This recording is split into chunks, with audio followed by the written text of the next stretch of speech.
Hey, my name's Sophia. Last year, I changed my status to MS and added a wedding band to my collection of courtroom victories. Slinging arguments before a judge is my zone, but I never thought I'd need a defense strategy for family dinners. Let me explain. My husband, Billy, is a mama's boy, and I get why. Mrs. Jerry, his mom, is the queen bee of their hive. She did the single mom hustle, raising two kids on her own. Mad props for that. Then there's his sister Lauren.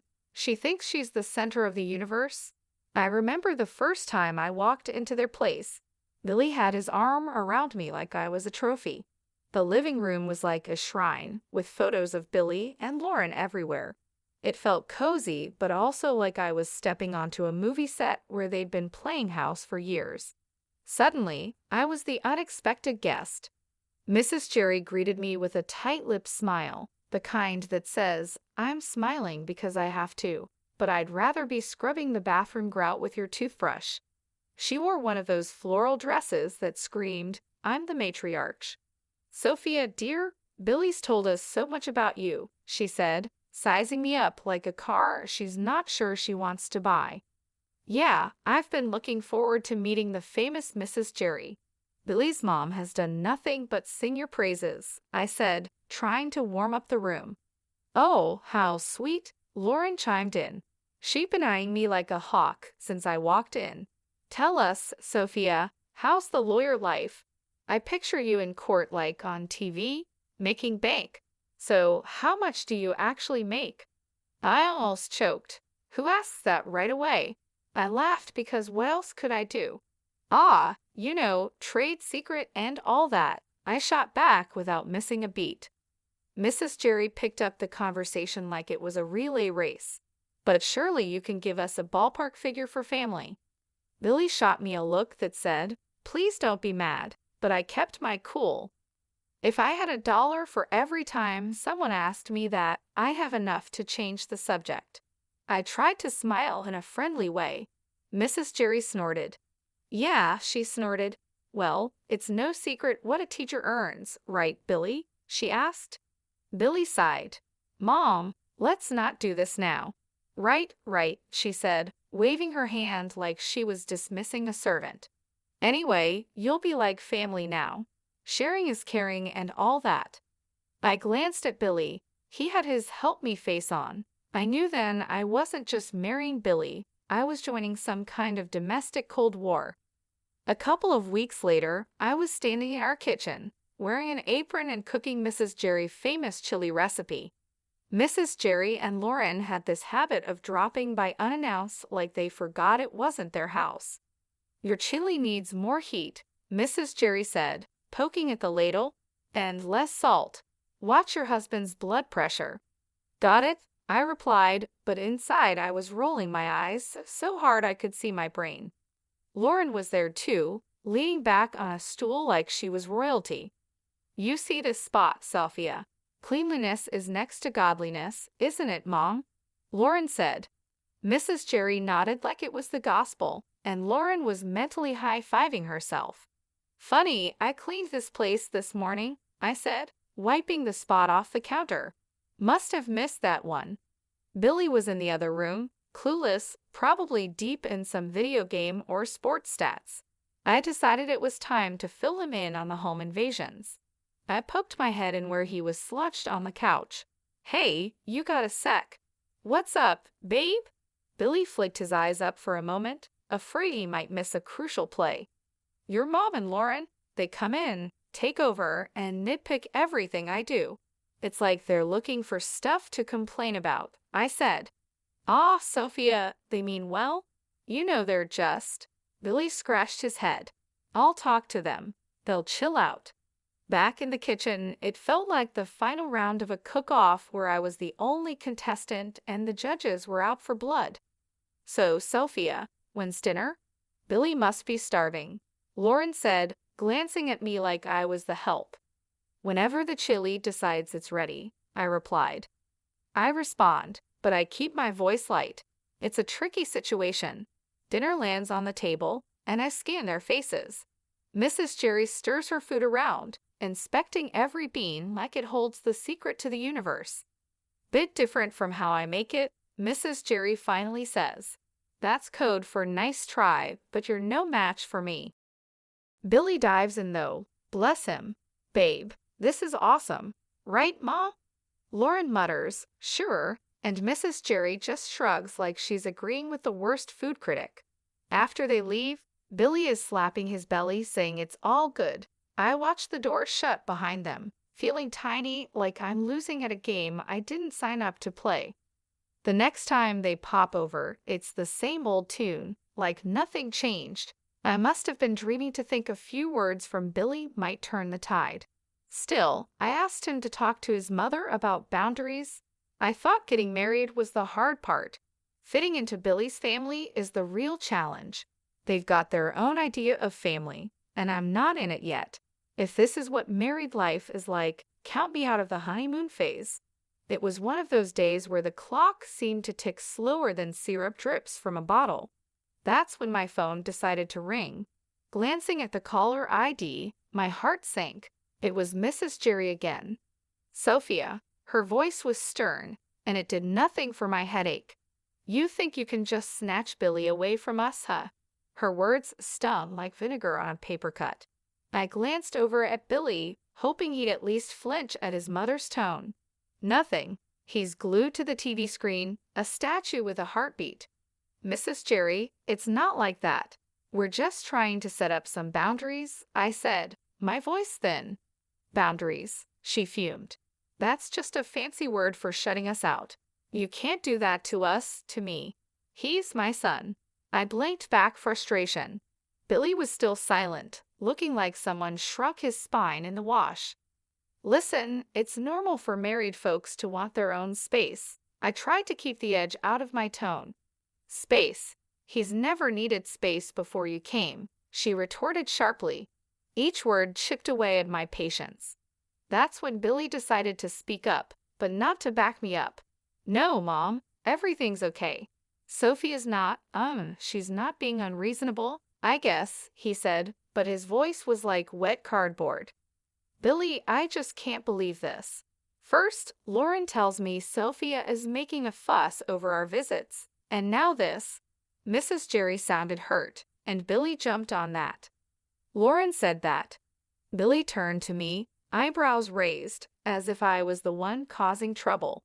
Yeah, she did, and I think she's right. Family is family, Billy. You can't just turn your back on us. She pressed harder, knowing she was pulling him in.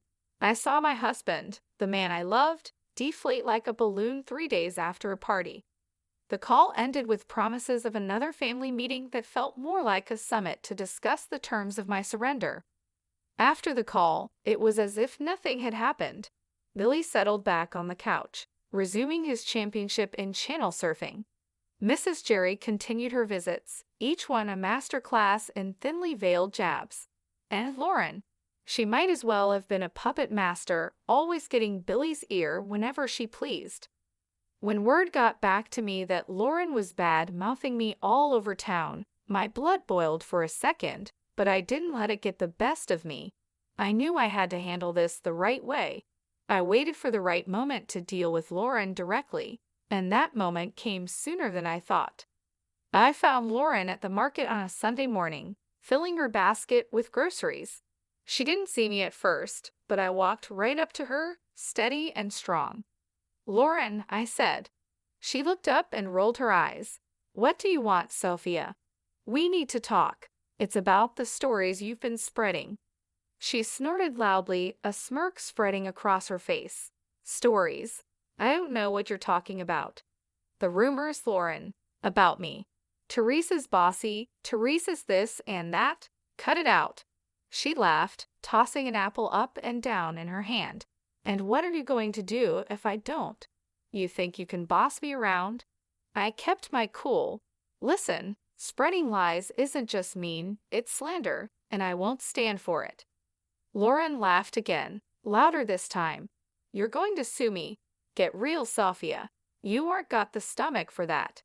People's reputations are at stake. I'm serious, Lauren. Keep it up, and yes, I will take legal action if I need to. The arrogance just poured off her as she leaned in close. "You're in way over your head, little Miss City Lawyer. Going to take me to court?" "This isn't a joke, Lauren. I'm giving you a chance to stop this nonsense before it gets serious." She shoved her face closer to mine, a challenge plain in her expression.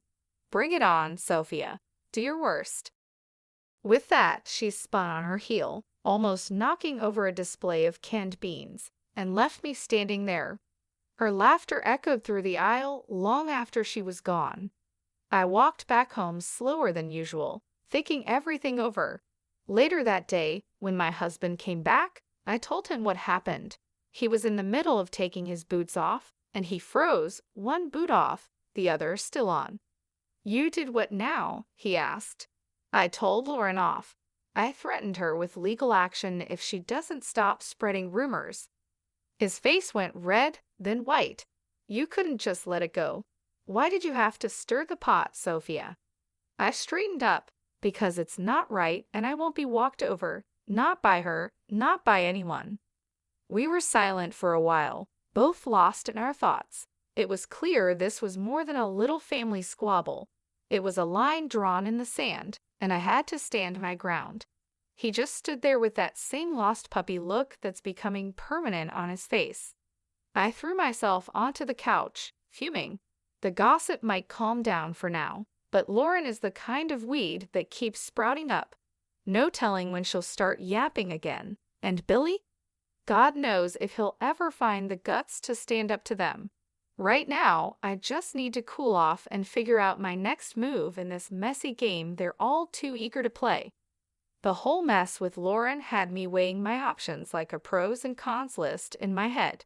I signed up for a life with Billy, not a daily soap opera with his family. And with things going from bad to worse, the word divorce started rattling around in my brain like loose change in a dryer. Then, as if on cue, Mrs. Jerry, the town's self-appointed gossip queen and Lauren's godmother, called me up.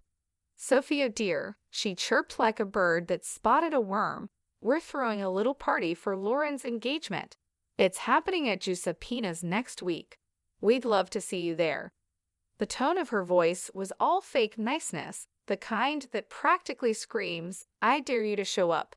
After hanging up, I stared at the silent phone, thinking how this invite smelled like a setup.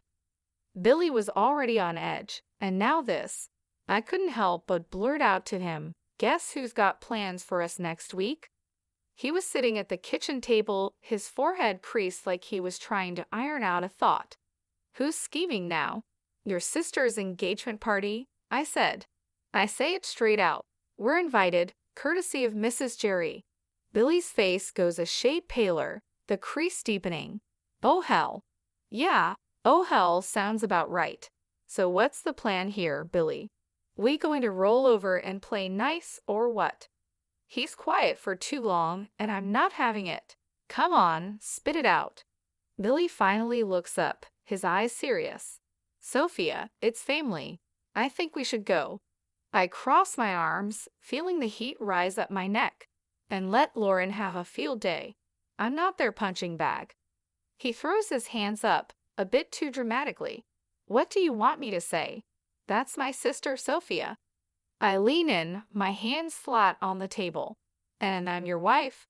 Does that not count for much these days?" The word divorce is right there on the tip of my tongue, but I bite it back hard.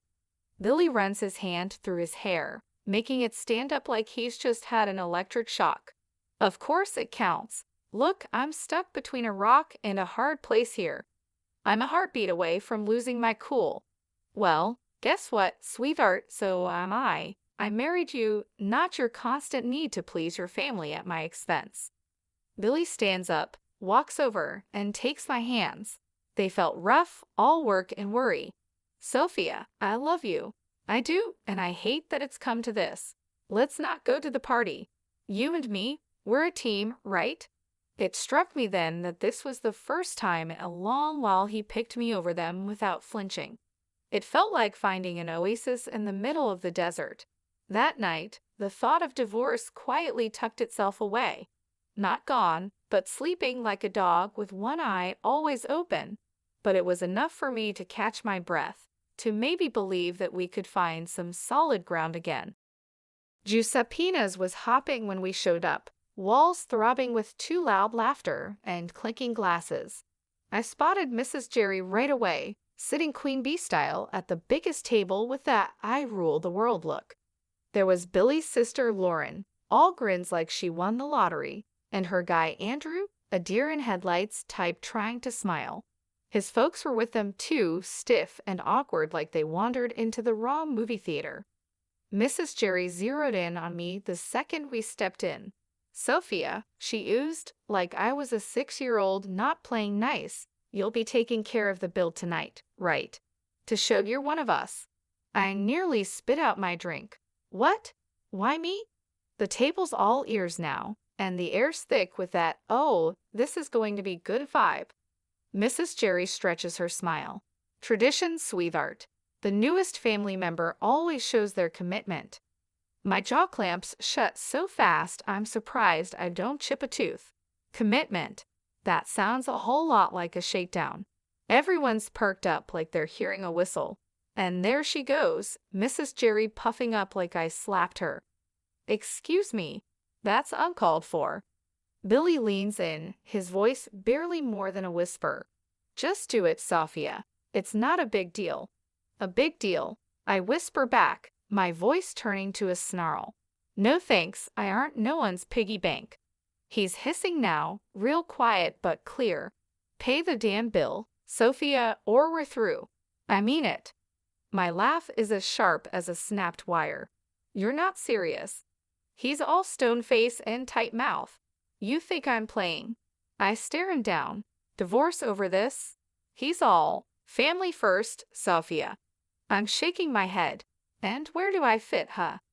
It's showdown time, and even Andrew and his parents are watching, their faces screaming, "What the hell's going on?" I push back my chair and stand, letting them all hear me. "No, I aren't doing this dance," I say, my voice like a hammer on steel. There's shock on their faces, some whispering, some wide-eyed. Billy's going red, white, red, like a stoplight losing its mind. Mrs. Jerry looks like she might choke. I walk out into the night. It's black and cool and smells like freedom. I hear the door slam behind me. My heart's racing, but it's Billy who threw the divorce word, not me.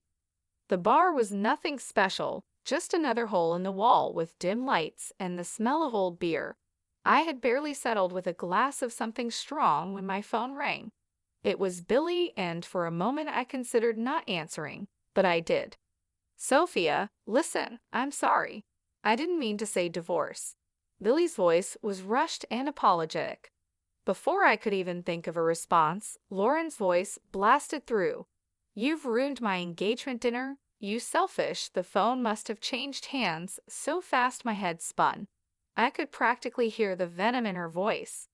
In the background, I heard Mrs. Jerry loud and clear. "Why should I pay? He's your son. You pay the bill. I won't have my daughter marrying into a family that doesn't know how to treat people." The chaos from Giuseppe's was spilling through the phone like a bad sitcom without a laugh track. People were arguing, and it seemed like nobody was keen on picking up the tab.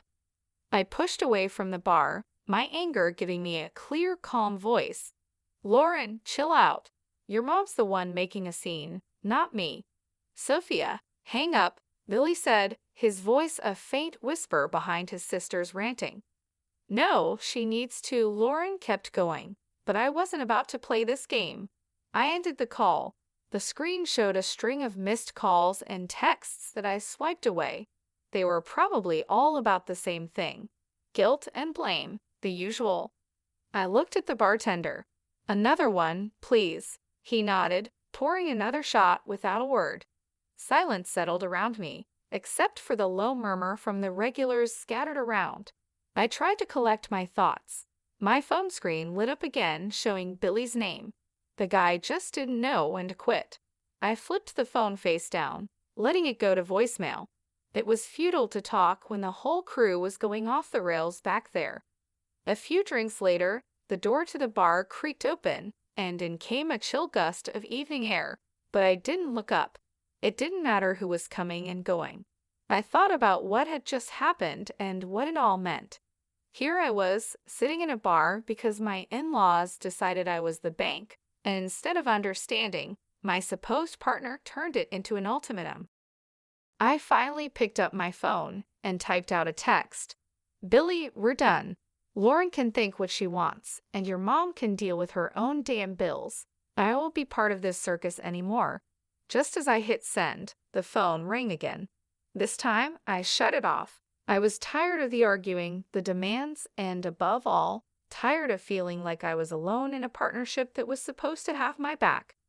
When the room finally stopped spinning and my head felt a little clearer, I knew what had to happen next. It was time to start looking forward, even if I had to do it on my own. No more games, no more being the scapegoat for a family that couldn't see past their own drama. I walked out of the bar, leaving the noise and the night behind.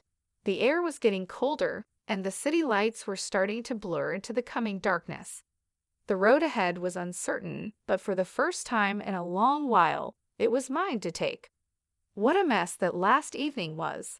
The whole thing at the restaurant blew up bigger than anyone thought. The groom had had it up to here with the drama and ditched the engagement right then and there. You should have seen Lauren's face when he dropped that bomb. I can't believe it. No one saw it coming, least of all her. Then the mother-in-law lost it, screaming like a banshee.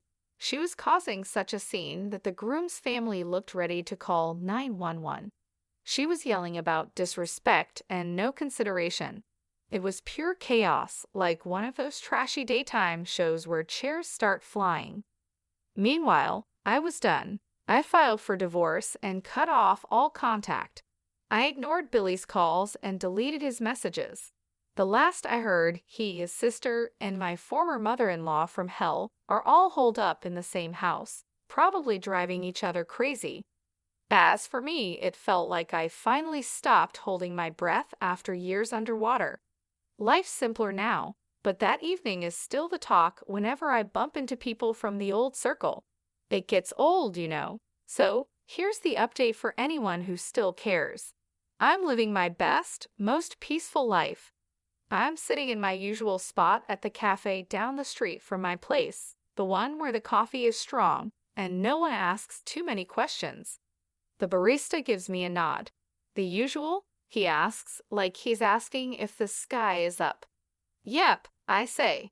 That's what my days are like now, no fluff or meddling in laws. Work's a breeze when it's just that work. Free time is mine to enjoy without guilt trips or obligations. I curl up on my couch, the one piece of furniture that's followed me through all the moves. The springs are shot to hell, but it fits my back just right. I flip on the TV, watching some crime show where they catch the bad guys by minute 30.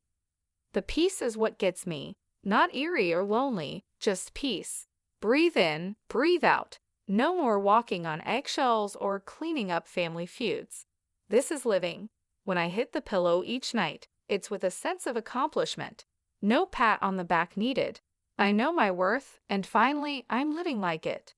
I'm eating my lunch when the phone dings a message from a number I don't know. Probably Billy using someone else's phone to reach out. I delete it without reading. Not today, Satan. Not ever. They used to say, you'll regret this. But here I am, not a single regret in sight. The day drags out cozy and fine, ending with a glass of something smooth and a book I've been meaning to read. The heroine's tough but fair, reminds me of someone I know.